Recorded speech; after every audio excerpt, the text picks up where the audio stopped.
마음에 쓰는 성경 우리가 말씀을 계속 하루에 10장씩 혹은 5장씩 이렇게 읽으면서 하나님의 말씀이 계속 우리의 마음속에 떠나지 않고 하나님께서 우리에게 고백하게 해주시는 것을 우리가 분명히 보게 되고 붙잡게 되는 일종의 영적인 훈련을 하고 있습니다. 특별히 시편을 읽다 보면 시편을 다윗이 썼다라고 이야기하는 주요한 이유이기도 한데 가장 많은 시편을 쓴 사람이 다윗이기 때문에 그렇습니다. 거의 절반 이상을 다윗이 다 썼는데 다윗은 왜 이렇게 많은 시편을 남길 수 있었을까? 어떻게 이렇게 많은 글들과 믿음의 고백들을 가지고 있었을까? 주님에 대한 추억 부자이기 때문이겠죠. 주님을 향한 마음에 그가 고난과 어려운 상황을 통해서 주님이 어떻게 일하셨는지에 대한 그런 체험과 경험의 부자였기 때문에 그가 이런 고백과 주옥과도 같은 마음에서 그의 영혼에서 나오는 믿음의 고백을 할 수 있었겠다라고 싶습니다. 다시 말해서 그의 광야 생활과 어려움이 다윗에게 있어서는 하나님을 노래하고 믿음을 드러내는 중요한 소스, 중요한 원천이었다고 싶습니다. 또 어렸을 때부터 수금을 가까이 한 것도 이유 중에 하나라고도 싶어요. 다윗의 찬송시인 시편 145편은 왕이신 나의 하나님이라는 찬양으로 유명한 시편입니다. 왕이신 나의 하나님 내가 주를 높이고, 이 145편 1절 2절 말씀을 통해서 다윗이 왕이신 나의 하나님에 대해서 높여들었던 다윗의 찬송시 중에서 마지막 부분에 해당되는 부분입니다. 다윗은 하나님을 왕으로 고백하고 있어요. 이스라엘의, 우리가 다음 주부터 살펴보게 되겠지만 이스라엘의 왕, 아주 유명한 이스라엘 역사에 있어서 최고의 왕이라고 할 수 있는 다윗이 정작 그의 찬송과 그의 노래의 대상이 누구였냐면 다윗의 왕 대신 하나님이었어요. 물론 이 찬양을 부를 때 그가 왕이었는지 혹은 그가 쫓기고 다녔는지에 대해서 역사적으로 주석들이 명확하게 밝히고 있지는 않지만, 하지만 왕에게, 다윗에게 있어서 이 광야 생활 자체 전제 자체가 그가 사울 왕에게 쫓기고 있고 왕으로서 또 우두머리로서 리더로서 중요한 연단을 받고 있었기 때문에 그의 고백으로서 하나님이 왕이시다라는 것은 참 귀한 일이라고도 싶습니다. 다윗에게는 왕이 계셨어요. 우리가 바로 지난주에 살펴보았던 사사기의 영적인 문제가 뭐였는지 기억이 나시지요? 그들에게 왕이 없었으므로 자기의 소견대로 했다라고 우리가 40일 내내 묵상하고 기도했는데, 다윗에게 결정적인 차이는 뭐였냐면 그에게는 왕이 있었어요. 왕이. 이것이 그가 마음속에서 평안을 얻고 두려움을 넘어서는 방법이었다고 싶습니다. 오늘 이 짧은 세 개 절에서 우리가 두 가지 말씀을 붙잡고 의지하고 싶습니다. 첫 번째, 하나님의 성품이기도 한데, 주님의 성품이기도 한데 주님의 사랑에 의지하며 오늘 하루를 열었으면 좋겠어요. 오늘 17절과 18절 말씀을 보면 다윗이 이렇게 고백하고 찬양합니다. 주님이 하시는 그 모든 일은 의롭다. 주님은 모든 일을 사랑으로 하신다. 주님은 주님을 부르는 모든 사람에게 가까이 계시고 진심으로 부르는 모든 사람에게 가까이 계신다. 예, 다윗의 노래의 중심입니다. 다윗이 경험했던 하나님은 의로우신 하나님이실 뿐만 아니라 그가 이 모든 일을 마주하고 혹은 지나치고 보니 주님께서는 모든 일을 사랑으로 하시는 분이시더라. 주님은 의로우신 분일 뿐만 아니라 다윗이 주님과 함께 모든 일을 경험하고 사람을 만나고 어려운 일들을 통과하고 그 과정을 다 두루두루 지나치고 보니 주님이 되게 하신 일 혹은 주님께서 되도록 하여 주신 일, 그런 일들에 보니 하나님은 그 모든 일들을 사랑으로 하시는 분이시더라. 그러니까 다윗이 보았던 경험했던 하나님의 성품은 사랑하시는 하나님이었어요. 모든 일을 사랑으로 하시는 분. 하나님의 성품에 대한 이런 고백은 진짜 명확하게 다윗의 삶에서부터 나온 것이죠. 주님께서 사랑으로 하신다는 것을 알기에 그는 하나님을 부를 수 있었고 하나님께서 그의 주위에 가까이 계신다는 것을 기억할 수 있었어요. 전 이게 너무 중요하다고 싶었어요. 그가 모든 일을 하나님은 사랑으로 하시는 분이셔, 이걸 딱 붙잡고 나니까 하나님은 내 옆에 계시는 게 너무 당연해. 가까이 계시는 게 너무 당연하고, 그리고 하나님께서는 우리가 찾을 때마다, 하나님을 부를 때마다, 주님을 부를 때마다 그 부르짖는 소리, 그 부르는 소리에 사랑으로 응답하여 주시는 분이 너무 당연하고 너무 믿어지고, 그 핵심과 중심이 뭐냐면 다윗은 사랑하시는 하나님, 자신을 사랑하시고 모든 일을 사랑하시는 하나님에 대하여 의지하고 그 하나님의 성품을 붙잡았기 때문이라고 싶습니다. 다윗의 믿음과 이 마음을 오늘 우리도 붙잡고 싶어요. 우리 주님은 우리를 사랑으로 모든 일을 하게 하시는 분입니다. 아니, 사랑으로 우리에게 모든 일을 이루시는 분이십니다. 주님은 당신의 사랑으로 우리를 이끄시고 우리가 당신의 사랑 가운데 거하고 주님께서 우리에게 보이시고 만나게 하시고 겪게 하시는 일들의 핵심은 주님의 사랑입니다. 그걸 붙잡고 나면 주님께서 우리에게 얼마나 가까이 계시고 우리를 기대하시는지를 알게 하십니다. 우리 삶에도 적어도 이런 일들을 우리 삶의 중요한 체험으로 경험하게 되는 때가 있는데 어릴 때 그렇습니다. 우리가 자랄 때는 잘 몰랐지만 우리가 우리의 자녀들을 키울 때 반드시 우리도 한 번씩 고민해 보게 되는 일 중에 하나가 뭐냐면 아이들과 떨어져 있을 때예요. 처음에 아이들을 이렇게 놔두고 그 아이들을 잠깐 놔두고 엄마들은 잠깐이라도 뭐 집안일을 좀 할 수도 있고 그리고 잠깐 본인의 지극히 개인적인 일을 해야 될 때도 있는데 아이들은 안 떨어지려고 하잖아요. 그래서 이 아이들이 울게 되고 그러면 당황스럽기도 하고 계속 그게 사인이죠. 엄마 어디 있어? 엄마 어디 있어? 애들 울고 찾지요. 그런데 평소 때 사랑을 많이 받고 그리고 그 사랑에 있어서 엄마의 시선이 항상 자기를 향하고 있다는 것, 관심이 자기에게 있다는 것, 이것을 아이들이 점점 배우면서 알아가게 되면 그러면 잠시 엄마가 떠나져 있어도 본인의 일에 집중하기도 하고 뭐 그러다 갑자기 출석 부르듯이 확 보고 엄마 어디 있나 찾기도 하지만 시간이 점점 길어지고 그렇게 성장하고 성숙하면 어린이집도 가고 학교도 가고 그러는 거 아니겠습니까? 분리불안이라고도 이야기하는데 우리에게도 우리의 삶에 지금 보이지 않고 함께 하시지 않는 것처럼 느껴지는 것은 우리의 느낌일 뿐 아버지, 어머니, 우리의 부모님이 시선을 가지고 함께 하시던 그때를 상상해 보며 이 말씀을 붙잡으면 너무 큰 도움이 되겠다고 싶어요. 하나님과의 친밀한 관계가 없으면 하나님을 신뢰하지 못하거든요.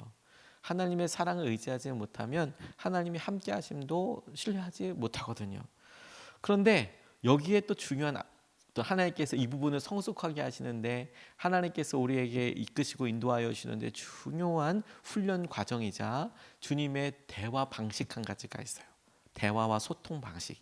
주님의 대화와 소통 방식 중에서 우리를 영적으로 성숙하게 하고 우리를 계속 독려하고 도전하는 게 무엇이냐면 침묵입니다. 침묵. 분리불안처럼 주님께서 우리 아이들이 엄마가 안 보이는 것처럼 느껴질 때처럼 침묵을 통해서 이렇게 일하십니다. 역사상 참 대단한 변증가로 유명한 C.S. 루이스라는 분이 어느 날 이렇게 있다 보니까 하나님의 임재가 털끝마치도 느껴지지 않을 때 때문에 너무 힘들어했던 기록을 그가 써놨어요. 그게 한없이 고통스럽고 힘든 순간이라고 생각되었고 이런 고통스럽던 순간에 하나님께 부르짖었지만 하나님께서 침묵하시는 것 같더라.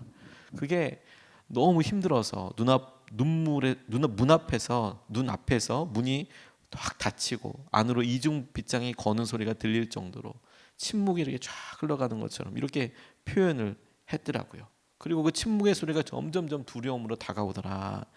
C.S. 루이스가 쓴 글입니다. 그가 하늘의 침묵 때문에 너무 힘들고 어려운 시기 그리고 어떻게 해도 하나님을 찾지 못하는 이 시기를 쭉 지나가면서 그의 결론이 무엇인지 아십니까?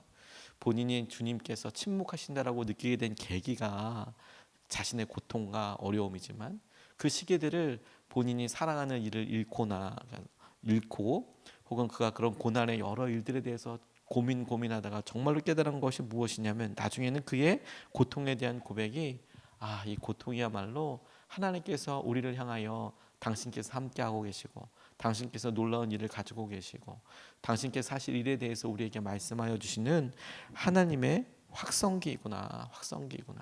고통에 대해서 침묵하시는 게 아니라 고통이야말로 하나님께서 분명히 나와 함께 하시고 나를 향하여 당신께로 부르시는 하나님의 확성기이구나. 이런 고백으로 이어지게 되는 것에 큰 도전을 받아요. 다윗은 왜 아니겠습니까? 다윗이 광야를 그리고 여러 사람들과 먹을 것을 때로는 전쟁을 해야 할 때 하나님께 구하고 다윗에게 있어서는 하나님밖에 의지할 사람이 없었잖아요.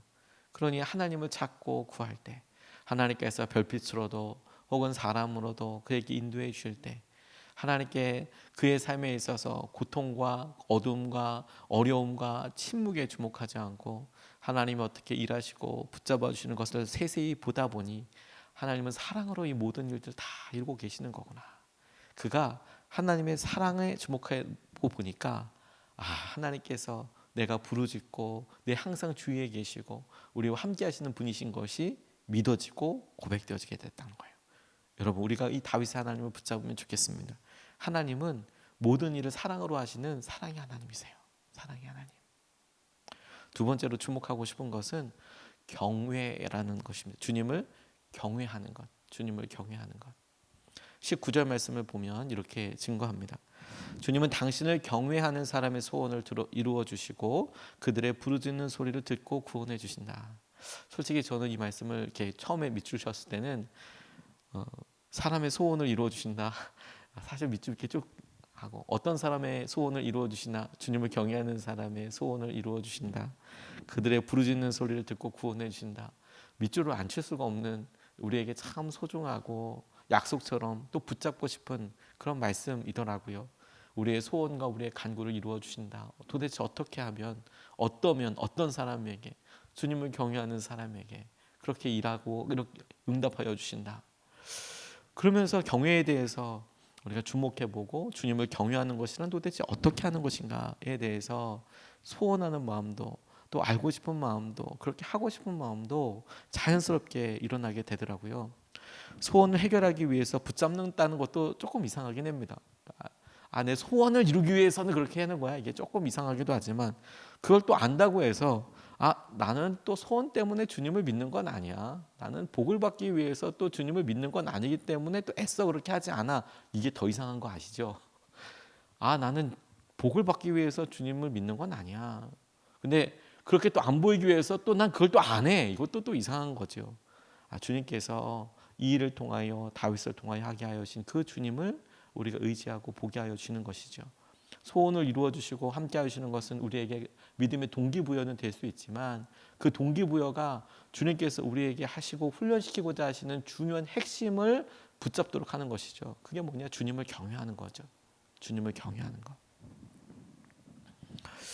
다만 우리의 마음의 중심을 주님께서 바라보십니다. 주님의 마음을 우리에게 알려주신 거예요. 당신과 우리 사이의 관계, 당신께서 우리에게 원하시는 태도, 우리에게 원하시는 마음을 주님께서 어떤 사람에게 주님을 경외하는 사람의 마음을 소원을 들어주신다라는 표현을 통해서 우리에게 알려주시고 우리에게 보여주시고 도전하여 주시는 거예요. 성경은 우리가 하나님을 경외하는 것, 주님을 경외하는 것에 대해서 이렇게 말씀하십니다. 죄를 미워하는 것이다라고. 죄를 미워하시는 거라고. 그 죄를 미워하는 것과 동시에 주님의 살아계심과 임재를 느끼는 것이라고 이야기하고 있어요.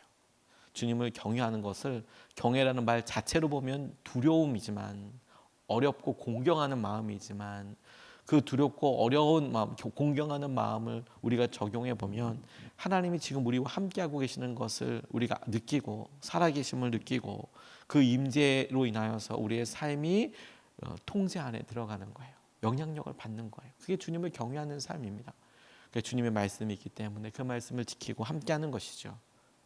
우리나라에 있어서 우리나라의 예절과 예의가 이와 참 많이 맞닿아 있는 부분이 많다고 싶습니다.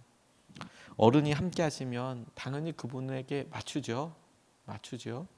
하지만 그분과 함께 하고 그분과 이야기하고 혹은 우리가 함께하는 부모님 혹은 우리가 참 존경하는 그분께 이야기하기도 하고 또 함께하기도 하고 심지어 그분에게 요구하기도 합니다. 이런 일들을 해주세요. 혹은 이렇게 하면 좋겠습니다라고 이야기하기도 합니다. 그리고 그분과 함께하는 시간을 통해서 그분이 함께하기 때문에 우리의 삶은 당연히 그분에게 맞춰질 수밖에 없지 않겠습니까? 근데 여기 핵심 한 가지가 더 플러스 돼야 합니다. 우리가 이야기하는 예의와 예절을 이야기할 때 이제는 시기가 많이 변해서 불편해하는 거죠. 이제. 우리의 시간도 필요해요. 근데 주님이 정말 원하시는 것은 우리가 주님과 함께 우리가 주님이 우리와 함께 하시면 불편할 거라고 생각하는 것은 우리의 제한된 생각일 거예요. 우리의 제한된 생각. 그분은 우리를 자유하게 하시고 우리를 행복하게 하실 분이시죠. 주님이 우리와 함께 하시고 우리가 불편함을 느낀다면 익숙하지 않은 것뿐이죠. 근데 다만 그 주님이 우리와 함께 하시기 때문에 그 주님이 함께 하시는 것으로 인하여 주님의 생각을 묻고 주님이 함께 하시기 때문에 그분의 뜻을 묻고 함께 하는 것. 그러니 여러분, 우리에게 두 가지 차원이 다 되겠어요. 우리의 부모님, 우리가 존경하는 분과 함께 했을 때에 그분에 대해서 우리가 살피는 마음. 그리고 두 번째로 우리가 우리의 자녀들과 함께 휴가를 갔다고 생각해 보세요. 그러면 우리가 먹고 싶은 것, 우리가 하고 싶은 곳, 우리가 가고 싶은 데가 왜 없겠습니까? 있지요. 하지만 자녀에게 물어보지 않습니까? 뭐 하고 싶냐고, 뭐 먹고 싶냐고. 다 이루어질 수 있을지 어떨지 모르겠지만 물어봐 줄 뿐만 아니라 최대한 반영하려고 노력을 하죠. 형편이 되는 한, 시간이 되는 한, 뭐 먹고 싶다는데, 가고 싶다는데 굳이 뭐 거기를 안 갈 뿐만 아니라 반드시 그게 중요한 어떤 기준이 될 수밖에 없지 않습니까? 이 두 가지를 한꺼번에 가장 사랑스러운 우리 아이, 우리에게 가장 존경하고 가장 마음을 하는 우리 부모님, 함께하는 그 사이, 그게 경외라고 생각하시면 될 거예요. 우리 삶에 오늘 여러분, 주님이 함께 하시고 이끌어 가실 때 주님이 뭘 가장 기뻐하시고 뭘 가장 좋아하실까? 그게 경외예요. 그게 지금 이곳에 주님이 함께 하심을 아는 것이 주님을 경외하는 것이고, 주님이 우리가 함께 하시는 것으로 인하여서 우리에게도 말씀하셨듯이 주님을 당신이 살아계신 것과 자신을 찾는 자들에게 상 주시는 이심이라는 것을 우리가 오늘도 믿는 것, 그게 경외의 핵심입니다. 그러면 주님께서 우리를 향하여서 기뻐하시고 당신의 뜻을 이루어 주실 거예요. 이루어 주실 거예요. 다윗이 경험했던 그 놀라운 은혜는 하나님께서 함께 하시기 때문에 그가 하나님을 사랑하고 하나님을 가깝게 느낄 뿐만 아니라 그분을 항상 경험하기 때문에 그분을 경외하고 그분의 말씀과 그분의 약속을 굳게 신뢰하게 되더라. 오늘 여러분, 우리가 이 아침을 시작하며 그 하나님을 경외하는 마음으로, 주님을 경외하는 마음으로 오늘 우리의 삶의 우선순위를 정하고, 오늘 우리가 이 아침에 만나야 될 사람, 해야 될 일, 소소하게 반복되는 일상들, 우리의 자녀되는 일에 분명한 기준인 플러스 1, 그걸 앞에 세웠으면 좋겠습니다. 주님이 함께하고 계시지, 주님이 보고 계시지, 그 주님은 사랑으로 이 일을 하게 하고 계시지.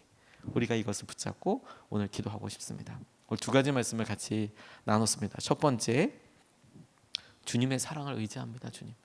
주님께서 모든 일을 사랑으로 하신다고 하시니 그 주님의 사랑을 의지합니다.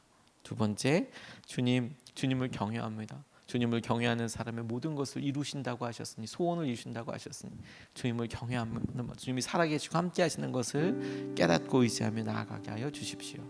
이것을 붙잡고 두 번 나눠서 같이 기도하겠습니다. 첫 번째, 주님이 우리를 사랑하시는 것을 믿습니다. 사랑 안에서 자유하게 하시고 새 힘을 허락해 달라고 기도하겠습니다. 여러분, 우리가 사랑 많이 받은 아이들이 그렇게 어깨가 당당하고 두려움이 없습니다. 여러분, 하나님이 우리를 사랑하시고 사랑으로 모든 일을 하신답니다. 그러니 우리가 움츠릴 이유가 있습니까? 우리가 주눅들 이유가 있습니까? 어깨가 이렇게 좁혀질 이유가 있습니까? 오히려 당당히 펴고 사랑받는 자녀답게 주님과 함께 나아가십시오. 주님이 우리를 사랑하시는 것을 우리가 믿습니다. 사랑 안에서 자유하게 하시고 새 힘을 허락하여 주십시오. 우리가 첫 번째로 같이 함께 기도하시겠습니다.